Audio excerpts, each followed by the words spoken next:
अलकुम अलैहि अजरन इल्लल मवद्दत फिल क़ुरबा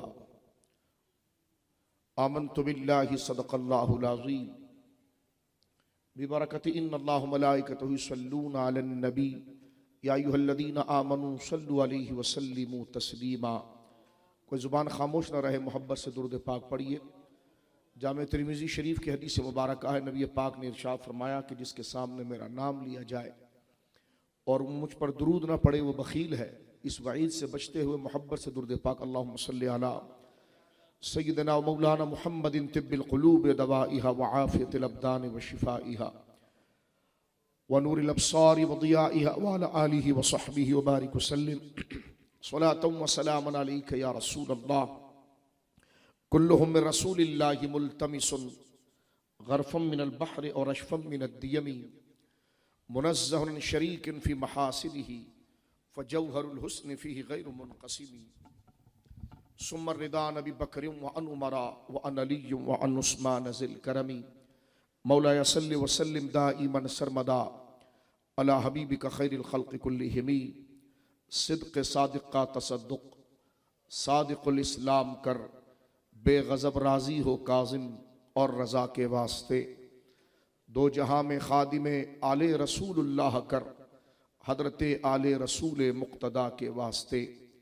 तेरी नस्ल पाक में है बच्चा बच्चा नूर का तू है ऐने नूर तेरा सब घराना नूर का। क्या बात रज़ा उस चमनिस्तान करम की ज़हरा है कली जिसमें हुसैन और हसन फूल असले नस्ल सफ़ा वजह वस्ले खुदा असले नस्ल सफ़ा वजह वस्ले खुदा बाब फसले विलायत पे लाखों सलाम आब तत्हीर से जिसमें पौधे जमे उस रियाज नजाबत पे लाखों सलाम उनके मौला के उन पे करोड़ों दुरूद उनके अस्हाब व इतरत पे लाखों सलाम। एक मेरा ही रहमत पे दावा नहीं शाह की सारी उम्मत पे लाखों सलाम। अल्लाह की हम्द व सना नबी मोहतरम नबी मुअज़्ज़म बाइस तख्लीक़ अर्द व समा सल्लल्लाहु अलैहि व आलिहि व सहबिहि व बारक व सल्लम की बारगाह मुक़द्दसा में इंतहाई मोहब्बत व अक़ीदत के साथ दुरूद व सलाम पेश करने के बाद तमाम तारीफ़ अल्लाह वहदहु ला शरीक के लिए है। मैं अपनी जानिब से जनाब मोहतरम हसनैन अख्तरुल क़ादरी ज़ीदा उम्रुहु को सरकार मौला मुर्तज़ा पंजतन पाक और हुजूर सय्यदुना व मौलाना व मुर्शिदुना इमामुल अइम्मा सय्यदुना इमाम जाफ़र अस-सादिक़ और हुजूर सय्यदुना सय्यदुल औलिया सय्यदुस सालिहीन सय्यदुना मूसा अल काज़िम रिदवानुल्लाह अजमईन के मनाक़िब की महफ़िल इस नेमत के हुसूल के शुक्राने पर आपने रखी है। मैं जनाब मोहतरम हसनैन अख्तरुल क़ादरी के वालिद गिरामी की मग़फ़िरत के लिए दुआ गो हूँ कि अल्लाह उनके दर्जात को बुलंद फरमाए और इनके तमाम रिश्तेदार अईज़ व अक़ारिब को अल्लाह जान माल इज़्ज़त व आबरू की सलामती अता फ़रमाए और जिन अजीम हस्तियों के ज़िक्र से इन्होंने रब की बारगाह में शुक्राना पेश करना चाहा है, औलाद रसूल आले रसूल ख़ानदान रसूल के मनाक़िब जो कबूलियत के लिए इंतहाई मुअस्सर और दुआ की कबूलियत का सबसे बड़ा वसीला है, अल्लाह रब्बुल आलमीन जल्ला वाला इनकी इस खिदमत को कबूल फरमाए। मुख्तसर वक्त में थोड़ी बात अर्ज़ करते हैं। अहले सुन्नत व जमात के नज़दीक भी अल्हम्दुलिल्लाह खानवादा रसूल की मोहब्बत ये फ़राइज़ ईमान में से है। बड़ी तवज्जो से गुफ्तगू सुनिए, आपके मुंह में कोई चीज़ नहीं होनी चाहिए, अगर कुछ मुंह में है तो फिर बाहर तशरीफ़ ले जाएं, क्योंकि ये ज़िक्र जो है ये नमाजों की तरह पाकीज़गी का तकाजा चाहता है। अगर इसका एहतराम मलहूज़ नहीं रहेंगे तो फिर बहुत बड़ी वबा भी सर पर खड़ी होती है।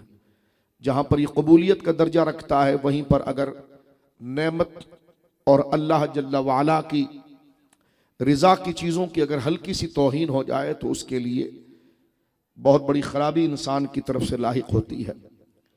जिस तरह के ताबूत सकीना बनी इसराइल के पास था, वो ताबूत एक शीशम की लकड़ी का बॉक्स था जिसमें हज़रत मूसा अलैहिस्सलाम की का अमामा और उनकी लाठी थी और तमाम अंबिया किराम के कोई ना कोई आसार, किसी का जुब्बा, किसी के नालैन, किसी का मिसवाक, किसी का कलम, कुछ ना कुछ उसके अंदर मौजूद था। बनी इसराइल पर कोई दुश्मन अगर उनको मारने आता या उन पर कोई वबा और बीमारी आ जाती जिससे बचना उनके लिए नहीं होता, तो कुरान करीम के अंदर मौजूद है सूरतुल बकरा में कि वो उस लकड़ी की पेटी को, पेटियां तो बहुत होती हैं, बॉक्स तो बहुत होते हैं, लेकिन उसमें अल्लाह के नबियों के बदन से लगी हुई चीजें, अमामा शरीफ, यहां तक के अंबिया के जूते मुबारक, ये भी मुफस्सिरीन ने लिखा है कि हजरत मूसा का जूता मुबारक भी उसके अंदर मौजूद था। तो बनी इसराइल वो बॉक्स को अपने आगे रखकर कहते, या अल्लाह हमें तो हिम्मत नहीं है कि इस वबा और बीमारी से बचें या इस दुश्मन से लड़ें। ये बॉक्स में जिन लोगों के तेरे महबूबों के आसार और निशानियां, उनके सदक़े हम पर रहम कर। तो अल्लाह रब्बुल आलमीन उन दुश्मनों को भी ज़ेर कर देता था और उन बीमारियों को भी दफा कर देता था। ये सिर्फ उनके आसार की बरकत थी। लेकिन आने वाली जो कौम थी उनको पता ही नहीं था कि इसका तकद्दुस क्या है, इसका मकाम क्या है, और इस बॉक्स के अंदर जो चीजें मौजूद हैं उसकी इज्जत अल्लाह की बारगाह में कितनी है। बाद के जो नौजवान आए या बच्चे आए, उन्होंने अपनी लाइफ को दूसरे अंदाज में लगाना शुरू किया और वो जो मुबारक चीज थी उसको उठाकर उन्होंने वहां रख दिया जहां लोग पेशाब करते थे। उनके ऊपर ताउन का अजाब आया और वो ऐसे मर रहे थे जैसे नमक पानी के अंदर घल जाता है, इस तरह उनके ऊपर अजाब आया। बुख्त नसर बहुत बड़ा काफिर बादशाह था, वो उनके ऊपर टूट पड़ा और मार मार के उनका भूसा निकाल दिया। और सिर्फ किस वजह से? वो उस वजह की तौहीन। तो लिहाजा शाइरिल्लाह, अल्लाह की जो निशानियां जैसे मस्जिद हैं, मज़ारात हैं, मदारिस हैं, और अल्लाह वालों का जो जिक्र है, औलिया का जिक्र है, सालिहीन का जिक्र है, ये बहुत आदाब के साथ इसको अदब, जाहिर सी बात है इनका अदब आप करेंगे अल्लाह की वजह से कि या अल्लाह तूने इनको इज्जत दी और तू इनके अदब को पसंद करता है, इनसे मोहब्बत करता है। तो फिर मेरी और आपकी नीयत ये हो जाएगी कि हम तो इनको नहीं जानते, हम इनसे प्यार तेरी वजह से करते हैं। और मोमिन वही होता है जो किसी से प्यार अल्लाह के लिए करे। तो इस महफिलों में बड़ी बड़ी मुश्किलें अल्लाह रब्बुल आलमीन ही कादिर मुतलक और मुश्किल कुशा है, हल करने वाला है, लेकिन उसकी बारगाह और उसकी रहमत को रागिब करने वाली जो चीजें हैं वो ये बुजुर्गों का जिक्र है। मैं एक बात सिर्फ अर्ज करना चाहता हूं, कुरान करीम सूरह बकरा में बिल्कुल शुरू में एक वाकया मौजूद है, हजरत मूसा अला नबीना अलैहिस्सलाम। हजरत मूसा का जिक्र कुरान में सबसे ज्यादा है। जितने अंबिया का जिक्र कुरान में आया 20 से लेकर 30 के दरमियान अंबिया किराम, यूं तो आए 1,24,000 है कम बेश, लेकिन अहले अरब जिनको नाम से जानते थे उन्हीं का जिक्र हुआ है। जाहिर सी बात है जिनको जानते नहीं तो उनसे उनको क्या काम था, लेकिन जिनको जानते थे तो कुरान ने उनके बारे में बता, देखो जिन नबियों को तुम जानते थे उनका काम ये था, ये था, ये था। तो जिनको अहले मक्का जानते थे उन नबियों का जिक्र आया और सबसे ज्यादा जिक्र हजरत मूसा का आया, इसलिए कि हजरत मूसा के उम्मत का मिजाज और हुजूर की उम्मत का मिजाज एक ही है, और जिस तरह के मसाइल और परेशानियां हजरत मूसा को फेस करनी पड़ी वही हुजूर को पड़ी सल्लल्लाहु अलैहि वसल्लम। तो अल्लाह रब्बुल आलमीन ने जनाब रसूल करीम की तरबियत, क्योंकि अल्लाह रब्बुल आलमीन हमारे नबी पाक का उस्ताज भी है और आपकी तरबियत फरमाता है, तो अल्लाह ने जल्ल मजदहू ने हजरत मूसा अला नबी अलैहिस्सलाम के वाक़यात को बयान करके हुजूर की तरबियत फरमाई कि महबूब आपसे पहले मूसा की कौम ने भी ये किया था तो उन्होंने ये किया, तो लिहाजा आप भी ये करो। इस वजह से हजरत मूसा का जिक्र, क्योंकि कुरान में 40% से ज्यादा हिस्सा वाक़यात का है, सच्चे वाक़या, नूह अलैहिस्सलाम का वाक़या, हजरत यूसुफ का वाक़या, तो सबसे ज्यादा जिनके वाक़े को डिस्कस किया है कुरान ने वो हजरत मूसा है। उसमें से एक वाक़या ये है कि उनकी कौम जो थी, अल्लाह माफ़ फरमाए, वो आदत आज हमारे अंदर भी है। एक उनकी कौम में जो खराबी वो ये थी कि चलते बिल्कुल सीधे रास्ते पर थे, लेकिन जहां उनको कोई नवीनता नजर आ जाए, कोई चमक नजर आ जाए, जिस तरह आज मुझे और आपको कि उसने तो ये बात कर दी है, उसने तो इस स्टाइल में बात की, तो स्टाइल और बात क्या होता है, जो चीज अकीदा चला है उसको कबूल करो। तो हमारे वहां लिबासों से हम मुतासिर हो जाते हैं, हु हा इससे मुतासिर हो जाते हैं। अगर वो बातें अकीदा दुरुस्त हैं तो फिर तो ठीक है, लेकिन हम अगले की शख्सियत से मुतासिर होते हैं, दीन से मुतासिर नहीं होते। ये बात उनके अंदर थी, यहां तक कि सामरी ने सोने का बछड़ा बना दिया। वो हैरान हुए कि जनाब इसकी देखो कितनी सलाहियत है, इसने तो सोने का बछड़ा बनाया। जो 40-50 साल जिस रब को मान रहे थे उसको छोड़कर वो बछड़े को पूजना शुरू हो गए। आज ये मिजाज हमारे अंदर है। हमारा काम चलना चाहिए, बाद में हमारे 100 से कम पीर नहीं होते कि जिससे हमारा काम चले। पुराने निजाम के पीछे चलना बुरी बात नहीं है, लेकिन तावीज़ और दम के चक्कर में अकीदा नहीं खोना चाहिए। किसी से भी ताल्लुक दीन और अकीदे के लिए होना चाहिए। एक खराबी तो उनके अंदर यह थी कि वो हर चढ़ते सूरज को सलाम करते थे। टाइम गुजर गया या उनके अंदर ही वो लोग मौजूद है तो ये तो हमारे पड़ोसी है तो कोई, लेकिन कोई बाहर से आ गया तो कहते जो बड़े पहुंचे हुए। तो एक उनके अंदर ये नवीनता की आदत थी जिस वजह से वो कौम हलाक हुई और उन पर अजाब आया। दूसरी आदत उनके अंदर क्या थी कि वो दीन के मसले को सीरियस नहीं लेते थे और उनके मिजाज ये था कि हमने मरना ही कभी नहीं है और हम हमेशा इस दुनिया के अंदर रहेंगे, आखिरत क्या होती बस मूसा अलैहि सलाम ऐसी किस्से सुना रहे हैं। उन पर अल्लाह ने अजाब जिंदगी में क्या लाया, अल्लाह मुझे और आपको उससे बचाए। उन पर अल्लाह ने अजाब लाया गम का। कैसा गम? वो एक बहुत बड़े ग्राउंड से गुजर रहे थे, मैदान से गुजर रहे थे, मैदान तय, और सामने उनकी बस्ती मौजूद थी, सामने उनका घर मौजूद था। वो सुबह के वक्त निकले अपने घर से कि ये तो हम 2 घंटे में मैदान क्रॉस करेंगे तो सामने हमारी बस्ती है, लेकिन पूरा दिन उनको लग गया। लेकिन मैदान अल्लाह ने जमीन को तवील कर दिया। शाम को जब वो बिल्कुल किनारे पर पहुंचे कि बस 2 कदम बढ़ाएंगे तो अपना घर आ जाएगा, तो थक गए। कहने लगे यार अभी तो 1 मिनट का रास्ता रह गया, अभी आराम करते हैं, सुबह फ्रेश जाएंगे।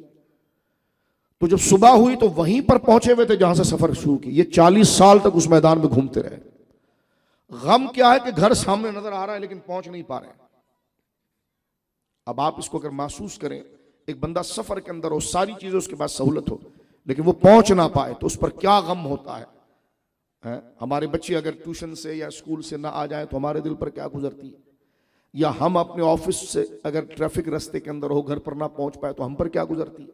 तो 40 साल मेरे भाई और मेरी बहनों सुनो, 40 साल वो वहां से चलते थे, शाम को यहां थक जाते थे और कहते थे सुबह चले जाएंगे, उधर सोते तो फिर इधर पहुंच जाते। 40 साल तक अल्लाह ने उन पर यह गम को तारी किया। उसके बाद वो थक कर कहने लगे या अल्लाह हमें माफ कर दे। कहते तो 40 साल से यही थे कि अल्लाह माफ कर दे, हमसे गलती हो, लेकिन अल्लाह ने माफ नहीं किया। कुरान करीम कहता है कि फिर जब अल्लाह का इरादा, जब वो चाहता था, जब वो दिन आ गया 40 साल के बाद, तो अल्लाह ने कंडीशन क्या लगाई माफ करने की। फरमाया ठीक है मैं तुम्हें माफ करूंगा। आज भी अगर आप देखें अंदरून सिंध आप जाते हैं, ठट्टा जाते हैं, मीरपुर खास जाते हैं, जब वो सिटी शुरू होता है, शहर शुरू होता है, तो उसके बाहर एक दरवाजा बना होता है कि भाई ठट्टा आगे तो दरवाजा। तो पहले जमाने में यूं होता था, आप अच्छी तरह से जानते हैं, शहर किलों के अंदर होते थे, सराउंडिंग में दीवारें होती थी ताकि कोई दुश्मन अंदर ना घुस जाए। एक दरवाजा उधर, एक दरवाजा इधर, लंबी लंबी दीवारों के अंदर शहर आबाद होता था। जैसे अभी भी अगर आप देखें कच्चा किला आपको नजर आएगा हैदराबाद के अंदर, पहले पूरा शहर उसके अंदर ताकि तो कोई दुश्मन ना आ जाए। जिस तरह आज हमारे वहां गोया के बॉर्डर्स बने हुए जिस पर फौज खड़ी है, उनके अंदर बॉर्डर का निजाम नहीं था, इतनी बड़ी जमीन कौन घेरेगा। तो जो उनकी पूरा शहर होता था उसके करीब बड़ी बड़ी दीवारें मारते थे ताकि दुश्मन अंदर ना आए, और अंदर पूरा शहर आबाद होता था। तो दरवाजा, तो अब 40 साल का अरसा जब उनका गुजर गया और वो थक गए, जब अल्लाह की मर्जी आई कि मैं अब इनको माफ कर दूंगा, अब इनका बहुत ज्यादा इनको इम्तिहान ले लिया गया और इनको सजा पक्की दे दी गई, अब इनकी अक्लें दुरुस्त हो जाएंगी। तो अल्लाह ने कंडीशन क्या लगाई, वो उस मैदान में कहते थे या अल्लाह माफ कर दे, तो अल्लाह सुनता था लेकिन माफ करता नहीं था। अल्लाह तो हर जगह से सुनता है, बंदा दिल में भी सोचे तो अल्लाह सुनता है। लेकिन कुरान क्या कहता है मेरे दोस्तों, बुजुर्गों और मेरी बहनों, जरा गौर करें। कुरान करीम कहता है कि ठीक है अल्लाह ने फरमाया मैं तुम्हें माफ कर दूंगा, लेकिन वो सामने दरवाजा नजर आ रहा है, वो दरवाजा होता है ये मुल्क शाम, सीरिया जिसको आज कहते हैं, ये आज का सीरिया नहीं, उस वक्त लबनान, उस वक्त मिस्र, ये तमाम इलाके जो थे हिजाज के अलावा, ये पूरा मुल्क शाम के अंदर आता था। और शाम की सरजमीन ये अंबिया की सरजमीन थी। हजरत इब्राहिम अलैहिस्सलाम, फलस्तीन भी उसके अंदर था, हजरत मूसा अलैहिस्सलाम, बड़े बड़े अंबिया उसमें। तो वो दरवाजा सामने था। अरबी जबान में दरवाजे को बाब कहते हैं, बाब, बाबुन। तो कुरान कहता है कि ठीक है मैं तुम्हें माफ कर दूंगा, अल्लाह ने फरमाया, लेकिन एक काम करना होगा, इस मैदान में जो जुमला तुम यहां पर खड़े होकर कह रहे हो ना, या अल्लाह मुझे माफ कर दे, माफ कर दे, यही बात करनी है मुझसे कि माफ कर दे, यही जुमला तुमने मुझे बोलना है। अस्तगफिरुल्लाह वाली तस्बीह मुझसे पढ़नी है, लेकिन यहां नहीं पढ़नी, वदखुलुल बाब, उस दरवाजे के नीचे आना होगा जो मेरे नबियों का शहर है। बाज लोग कहते जी मज़ारों पर क्यों जाते हैं, तो मैंने कहा तुमको क्या दीन आता है जो तुम मज़ारों को जानते हो। फुटबॉल क्रिकेट खेलते रहे और तुम मौलवी बन गए जी, माइक लेकर खड़े हो गए कुरान का दर्स देंगे, जैसे वाबियों का हाल है, तबलीगियों का हाल। कहते अल्लाह हर जगह से नहीं सुनता। मैंने कहा तबलीगी अल्लाह सुनता हर जगह से, देता हर जगह से नहीं है। ये तुम एक अलग कोई मजहब लेकर आए हो। अब आप देखिए कुरान क्या कह रहा है, तवज्जो से सुनिए, क्योंकि मैं थोड़ा इसको खोल के भी बयान करना चाहता हूं ताकि गैर जरूरी लोगों की गैर जरूरी मोहब्बत हमारे अंदर है ना, तो जरा उसको हम छेड़ें ताकि हम अल्लाह के लिए मोहब्बत करेंगे ना। तो ये गैर जरूरी लोग हैं, तो मैं इसलिए नाम ले रहा हूं तबलीगियों का, रायवंडियों का, ताकि आपको पता चले। अगर किसी के दिल में मोहब्बत हो, चिड़ जाइए क्या हो रहा है, तो मैंने कहा यही तो मुसलमानी है कि मोहब्बत करेंगे कुरान के लिए। अब जरा सुनो, क्योंकि मैं आपको कोई अपने साथ मिलाने तो नहीं आया, मैंने भी अल्लाह को जवाब देना है कि कितना टाइम मैंने यहां पर गुजारना है आपसे। तो कुरान करीम कहता है वदखुलुल बाब सुज्जदा, यही जुमला जो तुम मुझसे कह रहे हो ना कि या अल्लाह माफ कर दे, सुनता उधर भी है, लेकिन कहता दूंगा वहां पर जहां मेरे महबूबों के शहर का दरवाजा है, उस दरवाजे के अंदर दाखिल हो जाओ। वदखुलुल बाब, जब बख्शना खुदा ने है तो वहां दरवाजे के पास भेजने का क्या मतलब है? लेकिन उसका इरादा है कि बख्शूंगा मैं, उसने एक कायदा बनाया हुआ है। वो कहते हैं कि जो हुजूर अलैहिस्सलाम की शफात के बगैर अल्लाह नहीं बख्श सकता। मैंने कहा बख्श सकता है। कह लगे फिर, मैंने कहा लेकिन नहीं बख्शता। कह लगे क्यों? मैंने कहा अल्लाह ने तरीका ये बनाया। अब देखो बनी इसराइल की तौबा उस ग्राउंड में भी अल्लाह कबूल कर सकता है, लेकिन नहीं करता। कहता उस दरवाजे के पास आके जुमला बोलो जिस पर मेरे नबियों का जो शहर है, उधर आओ। तो ये मजबूरी नहीं है, ये महबूबी है। बस उसने कायदा बनाया अपने लिए, कानून बनाया, अब उधर अकल नहीं चलेगी, उसने बता दिया बख्शूंगा मैं, लेकिन आओ मेरे प्यारों के पास। फरमा वदखुलुल बाब सुज्जदा, उधर आओ दरवाजे के नीचे सजदा करते हुए। वकूलू, और जबान से कहो, वकूलू हित्ततुन, हमसे बहुत बड़ी खताएं हो गई, हमसे बहुत बड़ी खताएं हो। फरमाया उस दरवाजे के नीचे से गुजरो सजदा करते हुए, और जुबान से जुमला कहो कि हमसे बहुत बड़ी खता हो गई है। जब तुम जुबान से खता का जुमला कहोगे कि माफी दे दे, और उस दरवाजे के नीचे कहोगे तो नगफिर लकुम खताया, तो फिर मैं तुम्हारी सारी खताओं को बख्श दूंगा। यहां हमारे मुफस्सिर ने बड़ी दिलचस्प बात की है। अल्लाह ने फरमाया कि सजदा करते हुए गुजरो, तो सजदा करते हुए बंदा कैसे गुजर सकता है? बंदा तो खड़ा हो तो गुजर सकता है ना, क़याम कर, कोई सजदा करेगा तो चलेगा कैसे? और अल्लाह फरमा रहा वदखुलुल बाब सुज्जदा, दाखिल हो जाओ उस दरवाजे में सजदा करते हुए। तो सजदा करते हुए कैसे दाखिल होंगे? सजदा करेगा तो चलेगा कैसे? और अल्लाह कह रहा है, तो यहां पर उलमा ने फरमाया सजदे से मुराद इबादत, यानी दिल में मेरी इबादत और मेरे होने मेरी वहदानियत का यकीन करो, और जुबान पर तौबा के कलिमात हो, और सरों के ऊपर मेरे महबूब के दरवाजा हो, वो दरवाजे की चौखट जो है वो मौजूद हो। ये तीन चीजों की तुम पाबंदी करो और उधर आ जाओ, बख्शूंगा मैं। इधर भी बख्श सकता हूं, इधर भी सुन रहा हूं, लेकिन दूंगा वहां पर जो मेरे महबूबों का शहर है। उस दरवाजे को कहा गया बाब हित्ता, तौबा की कबूलियत का दरवाजा। उस दरवाजे के नीचे बनी इसराइल पहुंचे और उन्होंने कहा या अल्लाह हमें माफ कर दे। यही जुमला तो ग्राउंड में भी कह रहे थे, लेकिन अब जब वो दरवाजे के नीचे खड़े होकर जो नबियों का शहर था, जो वलियों का शहर था, उस दरवाजे के नीचे खड़े होकर जब वो कहने लगे या अल्लाह हमें माफ कर दे, तो अल्लाह ने फरमाया नगफिर लकुम खतायाकुम सनज़ीद व सनज़ीदुल मुहसिनीन। फरमाया हम उनकी खताओं को माफ कर देंगे, और जो ज्यादा दिल के साथ इखलास के साथ हमारी बारगाह में तौबा करेगा, और मुरादी माना ये कि दिल से तौबा करेगा और जो हमने शर्त लगाई उसको ख्याल रखेगा, तो सनज़ीदुल मुहसिनीन, जो ज्यादा इस पर दिल लगाने वाला होगा, सनज़ीदुल मुहसिनीन, उसको और ज्यादा हम अता फरमाएंगे। यह आयत सरकार मौलाए कायनात अली शेर खुदा रज़ी अल्लाह तआला अन्हु के सामने पढ़ी गई। एक कारी साहब ने हजरत मौलाए कायनात के सामने आयत पढ़ी, हजरत शेर खुदा के सामने, कि वदखुलुल बाब सुज्जदन वक़ूलू हित्ततुन नग़फिर लकुम खतायाकुम। आपने रोक कर फरमाया देखा बनी इसराइल की तौबा कहां कबूल हुई थी? फरमाया उस दरवाजे के नीचे। फरमाया वो दरवाजा क्या था? का बाब हित्ता, तौबा का दरवाजा, कि बड़े से बड़ा गुनाह भी कोई कर ले और उस दरवाजे के नीचे आकर कहे कि या अल्लाह इस दरवाजे की वजह से मेरे गुनाहों को माफ कर दे, तेरे महबूबों का शहर है, तो अल्लाह माफ कर देता था। लोगों ने कहा, हजरत अली फरमाते बनी इसराइल का बाब हित्ता मुल्क शाम का दरवाजा था, उम्मत मुस्तफा का बाब हित्ता हम आले मोहम्मद है। फरमाया जो हमसे जुड़ गया और जिसके दिल में हुजूर की औलाद की मोहब्बत आ गई, तो फरमाया ये बाब हित्ता है। तो लिहाजा आज की महफिल सादात और अहले बैत की शान के लिए की गई, और सादात अहले बैत, जाहिर सी बात है हुजूर सैयद आलम का खानदान, थोड़ी सी बात अर्ज करते हैं, कायनात में सबसे मुअज़्ज़ज़ खानदान है, लेकिन हुजूर की औलाद सरकार के 3 बेटे और 4 बेटियां थी रिदवानुल्लाह अजमईन, एक तारीख के मुताबिक। बेटियों पर तो मुत्तफिक है, बेटे पर 2 बेटे की भी रिवायत है, 3 की भी, लेकिन हमारे उलमा जब जिक्र करते हैं तो 3 बेटे का कहते हैं। 3 बेटे और 4 बेटियां। सबसे बड़ी बेटी सैयदा ज़ैनब, उनके बाद सैयदा रुक़ैया, उनके बाद सैयदा उम्मे कुलसूम, और सबसे छोटी शहजादी जो अपनी बहनों में सबसे अफजल थी सैयदा खातून जन्नत सैयदा फातिमा ज़हरा रज़ियल्लाहु ताला अन्हा। आपका अक़्द पाक और आपका निकाह हज़रत सरकार मौलाए कायनात के साथ हुआ, और सरकार दो आलम सल्लल्लाहु अलैहि वसल्लम ने इरशाद फरमाया कि अल्लाह ने मेरी औलाद को अली की पुश्त में रखा है।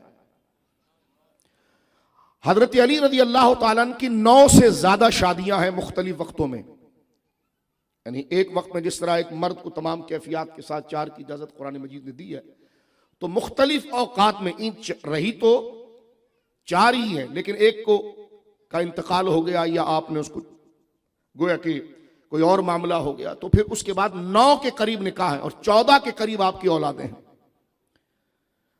तो आला हजरत इमाम अहले सुन्नत रज़ी अल्लाह ताला से पूछा गया कि हजरत मौला अली के कितने बेटे हैं, तो 14 से ज्यादा आपके बेटे हैं और बेटियां औलाद हैं, जिनमें मशहूर नाम तो हजरत इमाम हसन, बोलिए सुभान अल्लाह, हजरत मौला इमाम हुसैन, और एक इन्हीं के भाई हजरत इमाम मुहसिन, ये 3 बेटे।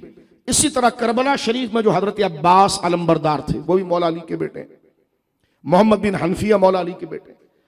इसी तरह करबला शरीफ के अंदर आपके बेटे अबू बकर नाम था उनका, तो इस तरह 14 बेटे। अब देखें हजरत अब्बास भी मुख्तसर करते हैं, हजरत मौला अली के बेटे।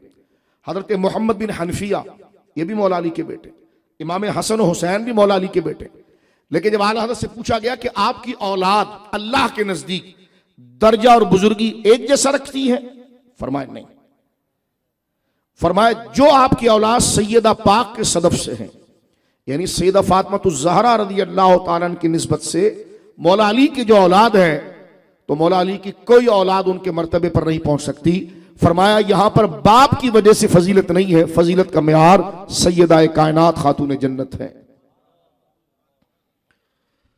अहले बैत के अंदर जब हम कहते हैं ना अहले बैत, इस पर एक जुमला सुन लीजिए थोड़े से वक्त में। अहले बैत का माना घर वाले, इसमें हुजूर सैयद आलम की तमाम अजवाज और बीवियां यानी हमारी माएँ हजरत खतीजतुल कुबरा, हजरत आयशा, सैयदा उम्मे हबीबा, सैयदा ज़ैनब बिन्त जहश, ज़ैनब बिन्त खुज़ैमा और सैयदा जवेरिया, ये तमाम जो हुजूर सैयद आलम की अजवाज हैं वो अहले बैत के अंदर दाखिल हैं।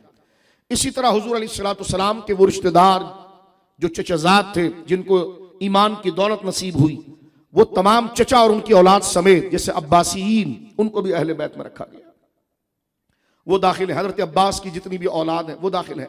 हजरत मौला अली के बड़े भाई हजरत अकील की औलाद वो दाखिल है। सैयदुल शुहदा और उनकी औलाद दाखिल है। लेकिन अहले बैत के अंदर ये तमाम अहले बैत के अंदर है, लेकिन एक खास खुसूसियत जो जनाब रसूल करीम सल्लल्लाहु अलैहि वसल्लम ने अपनी चादर पाक में लेकर सैयदा ज़हरा पाक, मौला इमाम हसन, मौला इमाम हुसैन और सैयदना मौला अली करमल्लाहु वजहहु को लेकर फरमाया था कि अल्लाहुम्मा हाउलाई अहलु बैती, ए अल्लाह ये मेरे अहले बैत हैं। इनकी फजीलत बहुत ऊंची दर्जे की है और अल्लाह रब्बुल आलमीन ने इनको बहुत बड़ा मकाम अता फरमाया।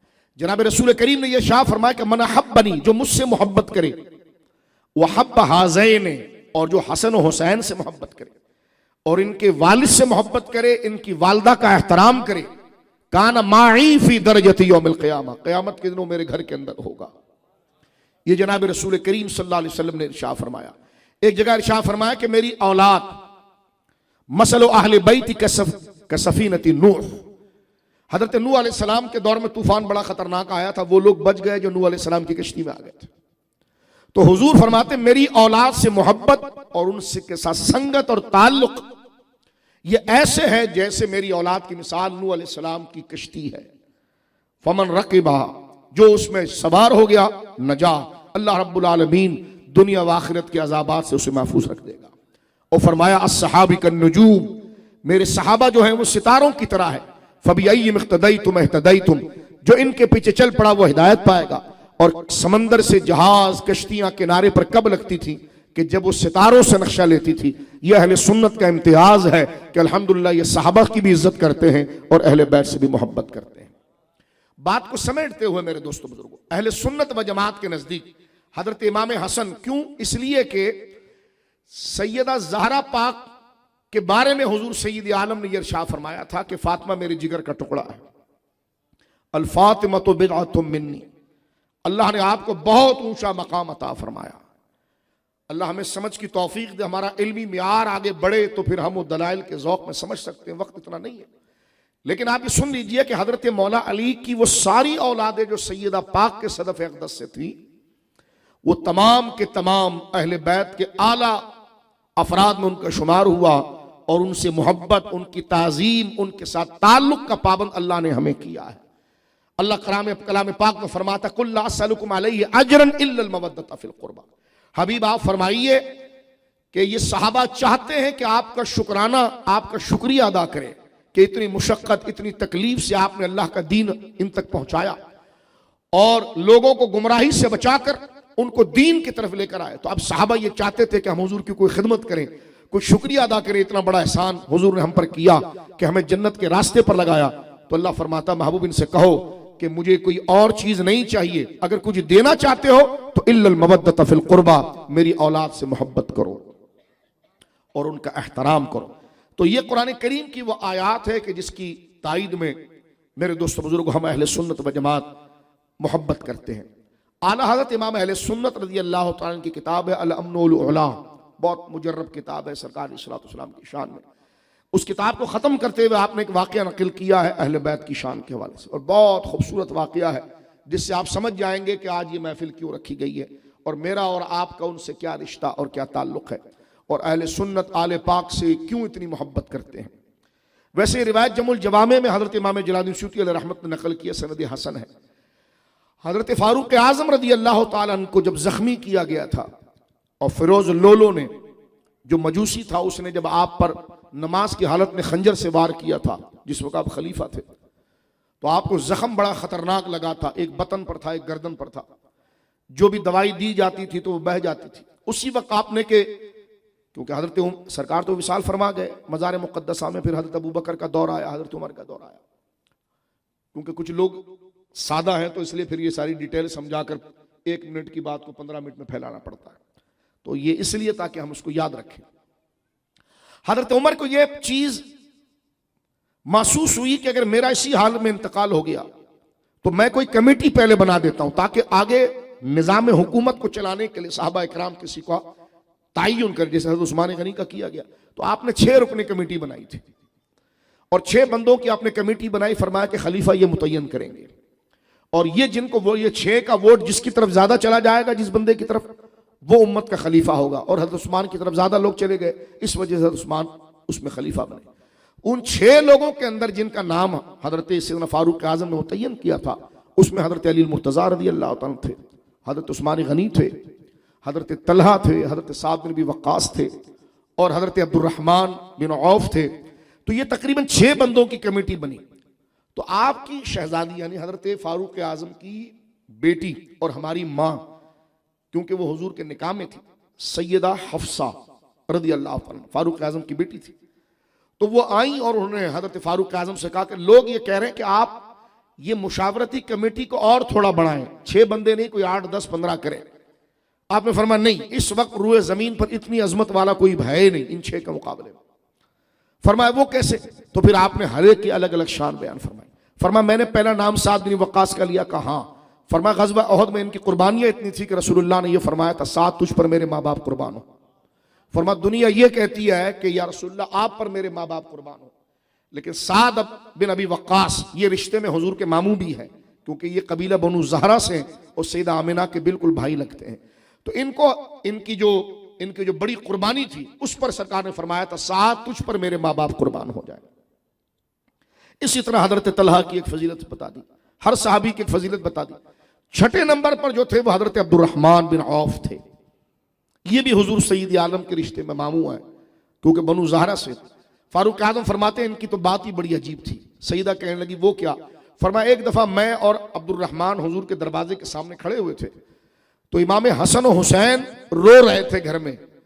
तो सरकार घर में गए और दोबारा लौट कर आए तो सरकार के चेहरे के ऊपर बज़ाहिर जो बेचैनी के आसार होते वो थे। तो मैंने, हजरत उमर कहते हैं, पूछा कि हुजूर क्या है? फरमाई मेरे नवासों को भूख लगी है और घर में कुछ नहीं है। तो मैं चाहता हूं कि कोई चीज पहुंचाई जाए, तो कहते कि मैंने सरकार के चेहरे के ऊपर जो मोहब्बत और जो आसार देखे, तो मैंने कहा आज वो दिन है जो रब को राजी करने का है। कहने के बस मैं जूता पहनने लगा, लेकिन अब्दुर्रहमान ऐसे ही भागा और घर में जाकर अपनी बीवी से कहने लगा कि कुछ है खाने के लिए। उन्होंने कहा जी थोड़ा सा आटा पड़ा हुआ। फरमा जल्दी करो। उन्होंने कहा कि जनाब सिर्फ 2 रोटियों का आटा इत्तेफाकन था, उसके उन्होंने घी लगाकर 2 पराठे बनाए, कपड़े में लपेट कर हज़रत अब्दुर्रहमान को दिए। अब्दुर्रहमान गए और सरकार की खिदमत में पेश किया। सरकार गए और अपनी शहजादी सैयदा ज़हरा को दी। और थोड़ी देर के बाद जब हुजूर लौट कर आए तो हदीस पाक के अंदर आता है कि इमाम सरकार ने दरवाजे पर खड़े होकर हजरत अब्दुर्रहमान को बुलाया। फरमाया जब तूने ये 2 पराठे गरम गरम ले आया, कहने लगे हुजूर बस घर में इतना ही था तो मेरी बीवी ने बनाकर दे दिया।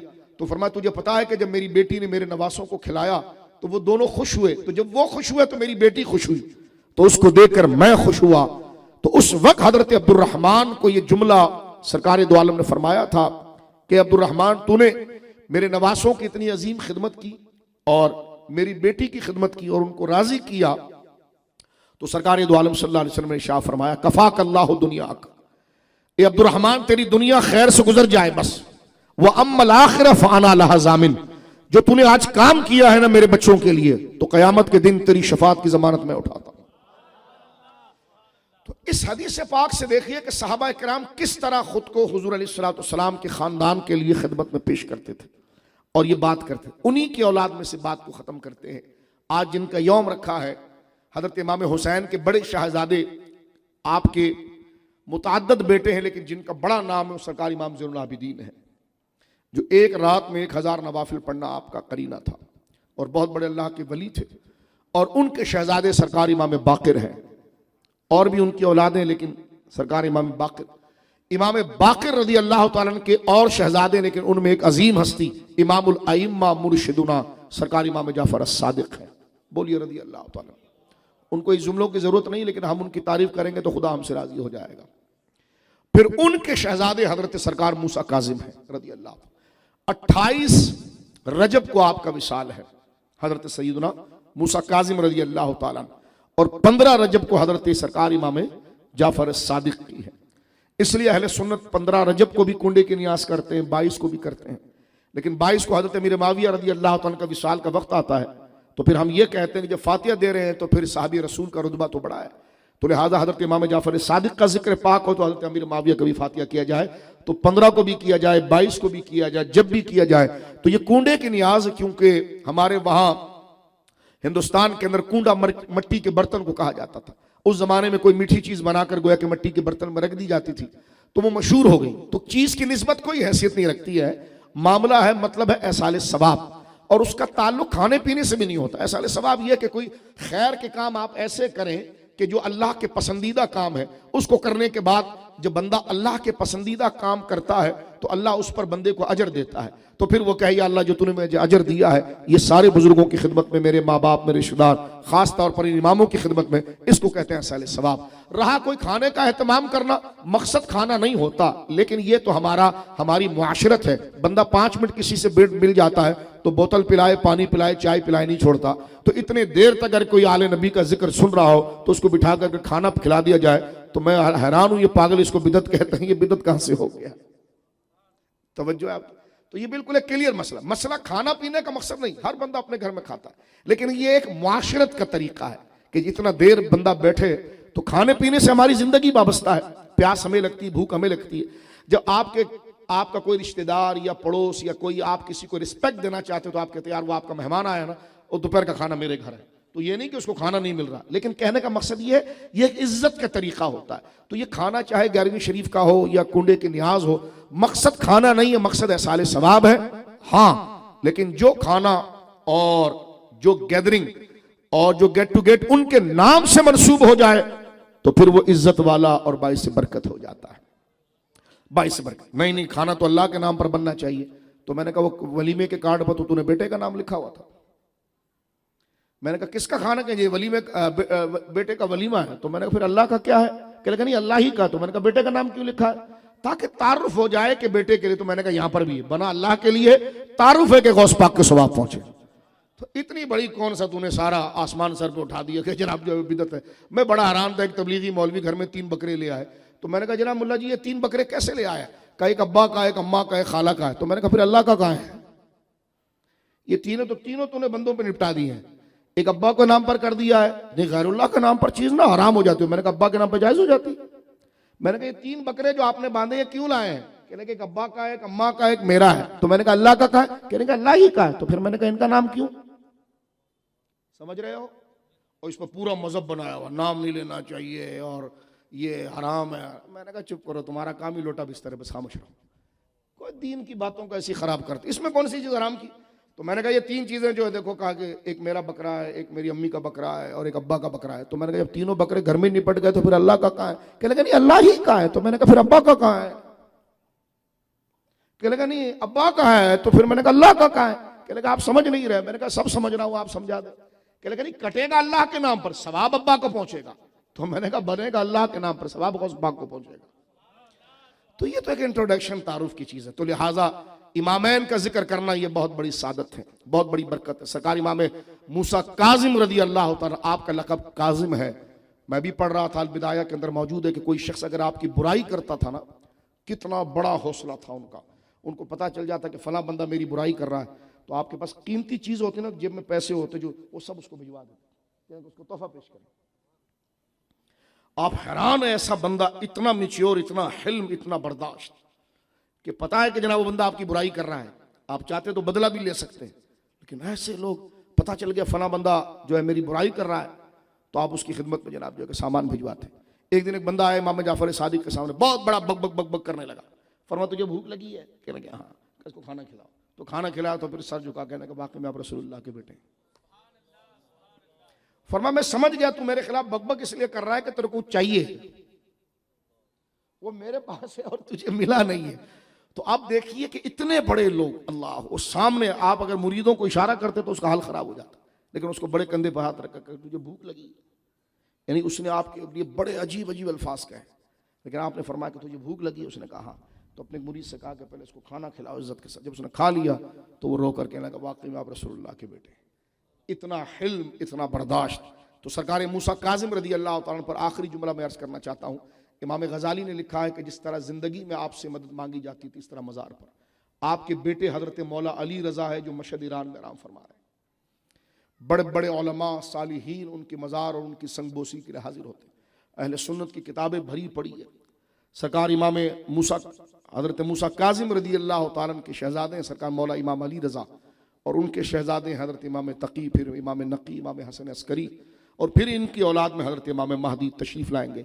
ये अल्लाह वाले वो लोग हैं, हमारी किताबों में लिखा है कि बंदा सिर्फ अगर इनका नाम ले लेना, जिस तरह मैंने नाम लिया, हुजूर सैयदुना अली, हुजूर सैयदुना इमाम ज़ैनुल आबिदीन अली, उनका नाम भी अली था, अली उनका नाम था अली, अली बिन हुसैन बिन अली, उनके बेटे मोहम्मद यानी अल बाकर, तो मोहम्मद बिन अली बिन हुसैन बिन अली बिन अबी तालिब, और फिर मोहम्मद जो है इमाम बाकर उनके बेटे इमाम जाफर, ठीक है। तो जाफर बिन मोहम्मद बिन अली बिन हुसैन बिन अली बिन अबी तालिब, फिर हजरत सैयदना इमाम जाफर सादिक के शहजादे हैं हजरत मूसा काजिम, तो मूसा इब्न जाफर इब्न मोहम्मद इब्न अली इब्न हुसैन इब्न अली इब्न अबी तालिब, फिर उनके शहजादे हजरत मौला इमाम अली रजा। तो ये वो नाम है, फरमाया गया कि इन नाम, ये सिलसिलतुज़्ज़हब है, सिलसिला अरबी ज़बान में चेन को कहते हैं।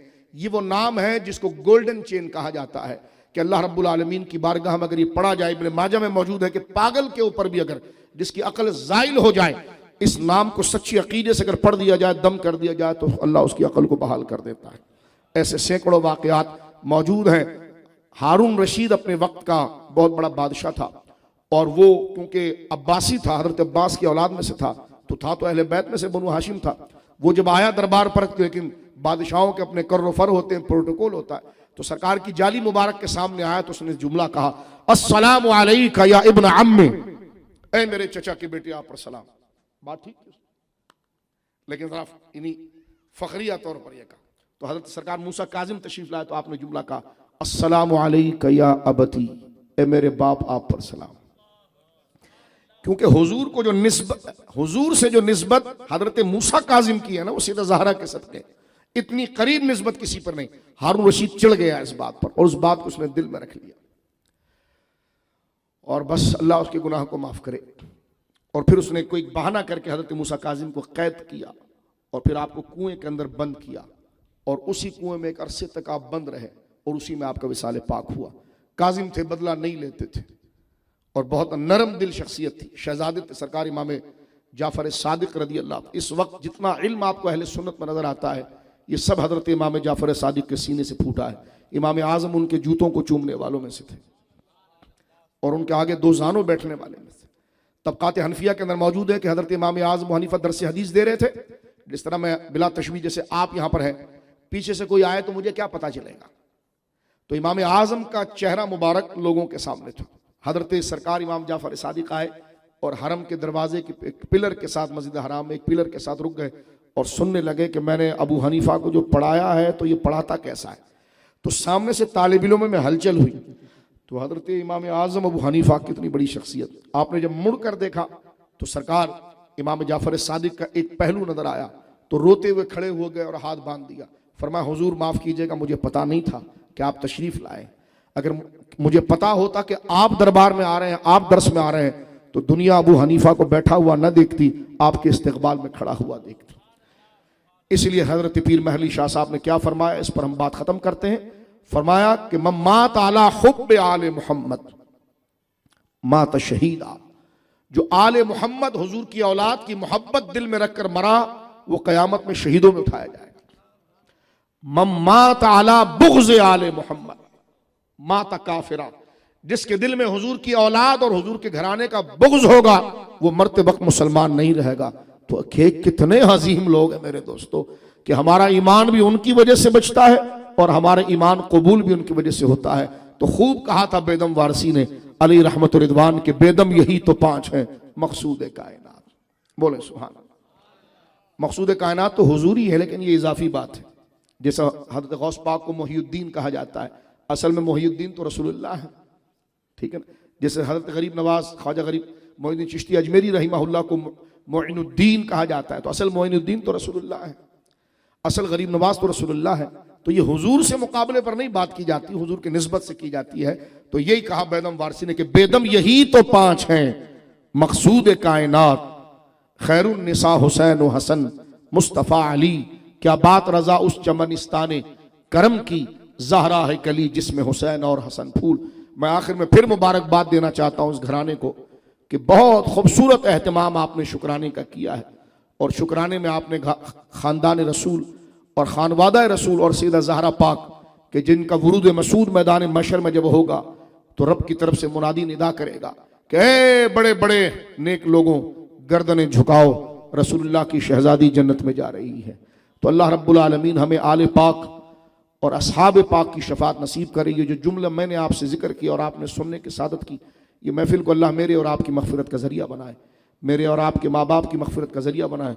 बुजुर्ग जिक्र है, आला जिक्र है, बड़ों का जिक्र है। हम छोटे हैं तो क्या हुआ, बड़ों का जब जिक्र किया जाता है तो अल्लाह उनके करम से फिर छोटों को भी बड़ा कर देता है। तो अल्लाह रब्बुल आलमीन जल्ला वाला हुजूर की खुशनुदी के सदक़े हमें आले पाक का एहतराम और असहाब रसूल का एहतराम करने की तौफीक दे। जो वक्त गुजरा है इसका बेहतरीन अजर दे, कारोबार इल्म उम्र में अल्लाह बरकत अता फरमाए और अहले हक़ की राह को मजबूती से पकड़ने की तौफीक दे। व आखिरु दावाना अल्हम्दुलिल्लाहि रब्बिल आलमीन।